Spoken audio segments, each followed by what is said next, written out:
दोस्तों, मुख्य चुनाव आयुक्त पर विपक्ष की ओर से हमेशा से आरोप लगते रहे हैं कि वो निष्पक्ष नहीं है। वो कुछ ऐसा करते हैं जिससे लगता है कहीं ना कहीं बीजेपी को फायदा पहुंच रहा है। अब ज्ञानेश कुमार से जुड़ी एक चिट्ठी सामने आई है।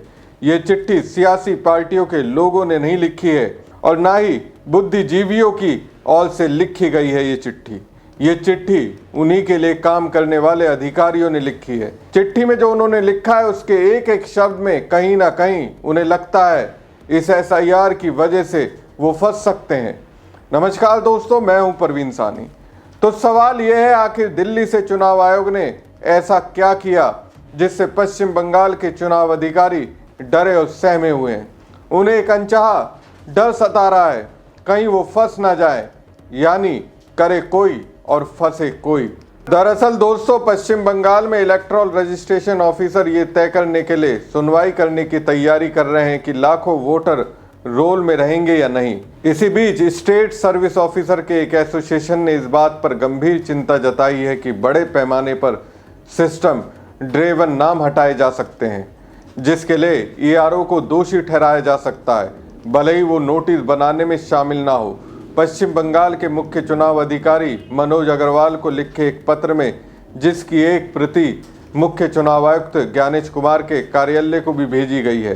Paschim Bangal civil service executive officer association ने 24 दिसंबर से चल रही एसआईआर प्रक्रिया में ईआरओ की लीगल भूमिका को दरकिनार करते हुए पश्चिम बंगाल में ड्राफ्ट वोटर लिस्ट से वोटरों को सिस्टम द्वारा अपने आप हटाए जाने पर चिंता जताई है। मतलब सीधी और सरल भाषा में 100 बात की एक बात यह है कि ईआरओ को चुनाव आयोग से अधिकार मिला हुआ है।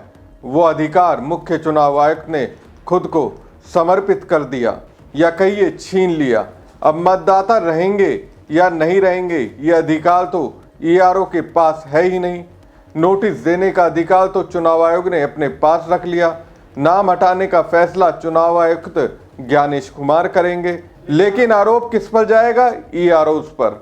दोस्तों, representation of the people act 1950 के अनुसार अगर किसी वोटर की योग्यता, जिसमें नागरिकता भी शामिल है, उस पर संदेह होता है तो नोटिस जारी करने का एकमात्र पूरा अधिकार ईआरओ के पास होता है। हालांकि वोटर लिस्ट के चल रहे एसआईआर में नोटिस जारी करने के लिए चुनाव आयोग के सेंट्रलाइज पोर्टल का इस्तेमाल किया गया है। इंडियन एक्सप्रेस ने 16 दिसंबर को रिपोर्ट किया था कि बिहार के ईआरओ ने ईसीआई के सेंट्रलाइज पोर्टल पर अपने व्यक्तिगत लॉगिन में पहले से ही भरे हुए नोटिस देखे थे। खास बात यह है कि इन नोटिसों पर ईआरओ के नाम दर्ज थे, लेकिन वो उनकी ओर से जारी नहीं किए गए थे। दोस्तों, इंडियन एक्सप्रेस ने पश्चिम बंगाल के एक ईआरओ से बात की। उन्होंने कहा कि नोटिस संबंधित अधिकारी द्वारा नहीं, बल्कि ईसीआई के सॉफ्टवेयर की ओर से जारी किए जाते हैं। नदिया जिले के ईआरओ ने कहा, हमारे पास नोटिस जारी करने के लिए एक ऑप्शन या बटन होता है। जब हम इसका इस्तेमाल करते हैं तो नोटिस अपने आप जारी हो जाता है। फिलहाल सॉफ्टवेयर उन वोटरों के लिए नोटिस जारी कर रहा है जिनकी 2002 के एसआईआर डेटा से मैपिंग नहीं हो पाई है। उसी आधार पर इन वोटरों को नोटिस भेजे जा रहे हैं। हालांकि डेटा में लॉजिकल गड़बड़ियां वाले वोटरों के मामले में हमारे पास ये तय करने का कोई अधिकार नहीं है कि किस वोटरों को सुनवाई के लिए बुलाया जाएगा। ये फैसला सिर्फ ईसीआई की ओर से लिया जाएगा। अपने पत्र में राज्य सिविल सर्विस ऑफिसर एसोसिएशन के जनरल सेक्रेटरी सैकत अशरफ अली ने कहा, ये देखा गया है कि कानून के अनुसार सक्षम अथॉरिटी ईआरओ की जानकारी के बिना ही वोटर लिस्ट से वोटरों के नाम हटाए जा सकते हैं। इस कार्रवाई से प्रभावित होने वाले आम लोग सिर्फ ईआरओ को ही दोषी ठहराएंगे, जबकि उन्हें ये पता नहीं होगा कि आयोग ने ईआरओ को पूरी डिलीशन प्रक्रिया से बाहर रखा है। Representation of the people act 1950 और electoral registration of electors rules 1960 में बताए गए कानूनी प्रावधानों का हवाला देते हुए कहा गया है कि कानून साफ तौर पर कहता है कि किसी वोटर का नाम सिर्फ विशेष परिस्थितियों में और पूरी सावधानी के साथ हटाया जा सकता है, जैसे तब जब संबंधित व्यक्ति उस निर्वाचन क्षेत्र का आम निवासी न रह गया हो या किसी अन्य कारण से वहां वोटर लिस्ट में दर्ज होने का हकदार ना हो। साथ ही ऐसे हर मामले में इलेक्टोरल रजिस्ट्रेशन ऑफिसर संबंधित व्यक्ति को उसके खिलाफ की जाने वाली कार्रवाई पर सुनवाई का उचित मौका देगा। इस पूरी प्रक्रिया में ईआरओ को एक अहम भूमिका सौंपी गई है। पश्चिम बंगाल ऑफिसर एसोसिएशन द्वारा उठाए गए मुद्दों के केंद्र में ये दावा है कि वोटरों के नाम इलेक्टोरल रजिस्ट्रेशन ऑफिसर की जानकारी के बिना वोटर लिस्ट से हटाया जा सकता है, जबकि कानून के अनुसार वही नोटिस जारी करने या तय करने के लिए सक्षम अधिकारी है कि कोई व्यक्ति वैध वोटर है या नहीं। इससे पहले पश्चिम बंगाल के सीईओ मनोज अग्रवाल ने एक प्रेस कॉन्फ्रेंस में कहा था कि पहले उन लोगों की सुनवाई शुरू होगी जिनके नाम 2002 के गहन रिवीजन की वोटर लिस्ट में मैच नहीं कर पाए थे, और इसके बाद तार्किक विसंगतियों वाले मामलों का अध्ययन किया जाएगा।